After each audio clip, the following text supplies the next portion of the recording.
देखिए, ये अत्यंत निंदनीय है।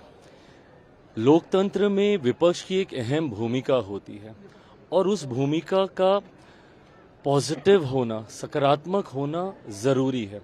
आपके मतभेद हो सकते हैं जो कि पूरी तरीके से स्वीकार्य हैं। आप मतभेद को सदन के पटल पे रखिए ना, आप अपनी चिंताओं को सदन के पटल पे रखिए।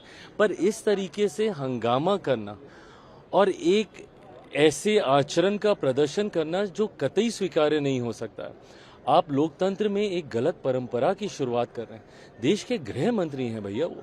अगर आपको उनकी किसी बातों से अगर आपको नाराजगी है, आपत्ति है, सदन के पटल का इस्तेमाल कीजिए ना, देश को भी सुनने दीजिए आपकी बातों को।